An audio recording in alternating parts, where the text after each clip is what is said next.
Luxury gold తక్కువ ధరలో Mukunda jewellery factory outlet.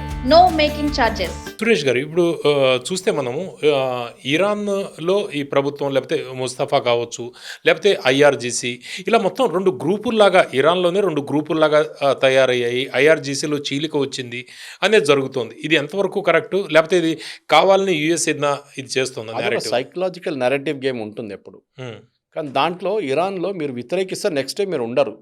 అది కూడా మనం గుర్తుపెట్టుకోవాలి. మీకు గుర్తుంటుంది, ఫారిన్ మినిస్టర్ ఒక స్టేట్మెంట్ ఇచ్చారు, Abbas Araghchi, strait of Hormuz is open అని చెప్పి. విత్ ఇన్ 10 నిమిషాల్లో ఆయన డెప్యూటీ ఆయన కాంట్రడిక్ట్ చేశారు, no strait of Hormuz is closed. IRGC half an hour తర్వాత ట్వీట్ పెట్టారు, no strait of Hormuz is completely closed. ఇరాన్లో ఒకటే పాట పాడాలి, సుప్రీం లీడర్ ఏం చెప్తారో అదే ఫైనల్. సుప్రీం లీడర్ ఎక్కడ ఉన్నారో తెలియదు, ఆయన పేరు మీద ఇస్తున్నారు స్టేట్మెంట్లు. వీళ్ళే టైప్ కొడుతున్నారు ఏమో కూర్చొని. సో వాళ్ళ వైపు నుంచి మీరు ఒకసారి రెబెల్ అయితే, ఇది ప్రతి డిక్టేటర్ ఉన్న కంట్రీలో జరిగిందే ఇది. పవన్ గారు, సద్దాం హుసేన్ టైంలో చూడండి, మీరు లిబియాలో మొహమ్మద్ గదాఫీ చూడండి, అసాద్ రెజీమ్ చూడండి అక్కడ సిరియాలో, ఎక్కడన్నా ఇదీ అమీన్ ఉగాండాలో, మీరు వాళ్ళ అంత డిక్టేటర్, వీళ్ళు వాళ్ళ వ్యతిరేకంగా మీరు మాట్లాడారో ఫినిష్ చేసేస్తారు. ఇరాన్లో ఒకటే అడ్వాంటేజ్ ఏంటంటే వాళ్ళకి ఒక సెంబ్లెన్స్ ఆఫ్ డెమోక్రసీ ఒకటి ఉంది, కొంచెం డెమోక్రసీ అన్న వాళ్ళ దగ్గర ఉంది.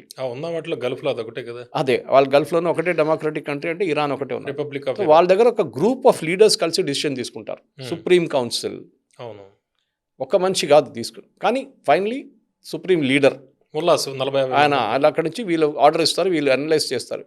ఇప్పుడు ఇరాన్లో జరిగిన చర్చలు ఉందనుకోండి, అక్కడ ఈయన ఫారిన్ మినిస్టర్ వెళ్ళారు, స్పీకర్ ఆఫ్ పార్లమెంట్ వెళ్ళారు గలిబాఫ్, అక్కడ వెళ్ళి వాళ్ళు ఎస్ అని చెప్పలేరు.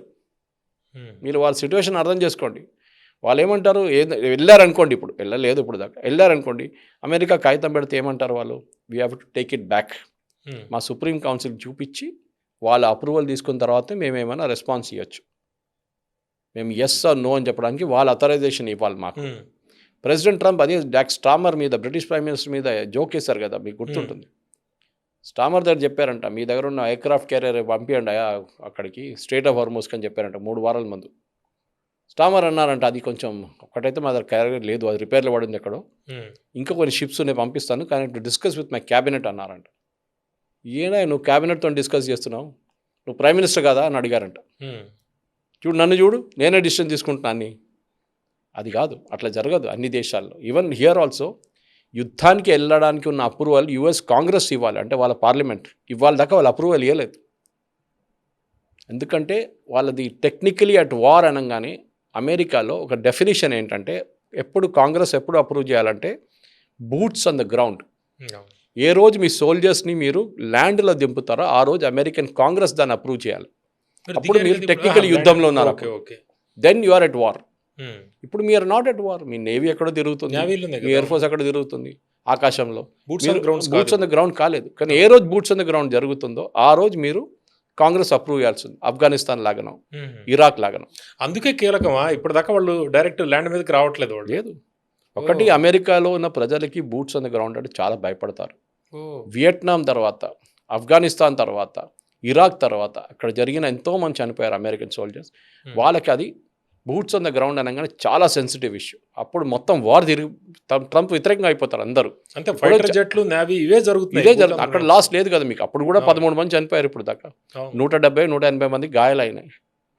ఎస్, కానీ చాలా clear, boots on the ground అనగానే దానికోసం కార్గిల్ని మేము తీసుకుంటామన్నారు, పెద్ద స్టేట్మెంట్ ఇచ్చారు 2-3 సార్లు. ట్రంప్ ట్వీట్ కూడా చేశాడు, దాని తర్వాత అసలు నాయిస్ లేదు, ఏం లేదు, కార్గిల్ అక్కడే పడింది. Because boots on the ground పెట్టంగానే 10 మంది చనిపోతే కూడా చాలు, it becomes a big issue in America, చాలా పెద్ద ఇష్యూ అయిపోతుంది. దానికి ఆపడానికి ఏమైనా ట్రై చేస్తారు, కాంగ్రెస్ అప్రూవ్ చేయాలి కదా. సరే, వాళ్ళ రిపబ్లికన్స్ నారో మెజారిటీ ఉంది, వాళ్ళకు రావచ్చు. దీనికన్నా ముందు కూడా యుద్ధం ఆపమని చెప్పి ఒక రెజల్యూషన్ 2 సార్లు తీసుకొచ్చారు అమెరికన్ కాంగ్రెస్లో, కానీ అది పోయింది అది, ఎందుకంటే రిపబ్లికన్స్ దాన్ని వ్యతిరేకంగా ఓటేశారు. కానీ ఇప్పుడు బూట్స్ ఆన్ ద గ్రౌండ్ వస్తే ద సిచ్యువేషన్ మారిపోతుంది. దానికోసం ట్రంప్ నేవీని వాడుకుంటున్నారు, ఎయిర్ ఫోర్స్ని వాడుకుంటున్నారు, సో దట్ ఈ డజంట్ రిక్వైర్ అప్రూవల్ అనమాట. చివరిగా సురేష్ గారు, ఇప్పుడు ఫ్యూచర్ ప్రిడిక్షన్ చేస్తే 3 పాసిబుల్ సినారియోస్ ఎలా ఉంటాయి? ఒకటి, ఇరాన్ వచ్చి మాట్లాడతారు, మేము మీతో ఇంకా మాట్లాడడానికి రెడీగా ఉన్నాము, కొంచెం ముందుకు తీసుకెళ్దాము, మీరు సీజ్ ఫైర్ ఎక్స్టెండ్ చేయండి, we will keep talking. 1 possibility.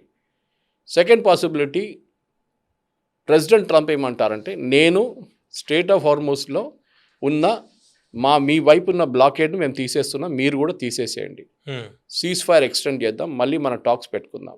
ఇది రెండో ఆప్షన్. మూడో ఆప్షన్, మీరు సంతకం పెట్టకపోతే మీ తల మీద బాంబు వేసేస్తాం. ఇది మూడే ఉన్నాయి. ఆ మూడో ఆప్షన్ బహుశా నాకు ఇప్పుడు అనిపిస్తుంది that is what will happen finally. Okay. కానీ ట్రంప్ ఉన్నదాకా మనం చెప్పలేము. ట్రంప్ ఇప్పుడు దాకా దీనికన్నా ముందు కూడా చాలా ధమ్కీలు ఇచ్చారు ఇట్లా, కానీ లాస్ట్ మినిట్లో బ్యాక్అవుట్ అయిపోతారు.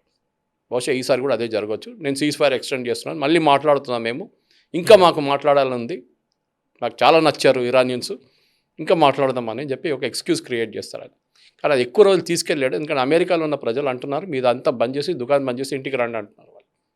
అని చెప్పారు కూడా మనకు state. Unfortunately my citizens want me to come home. Unfortunately అండి, మా ప్రజలు అన్ఫార్చునేట్లీ మమ్మల్ని ఆపుతున్నారు, వచ్చేయమంటున్నారు. That is what is going to happen.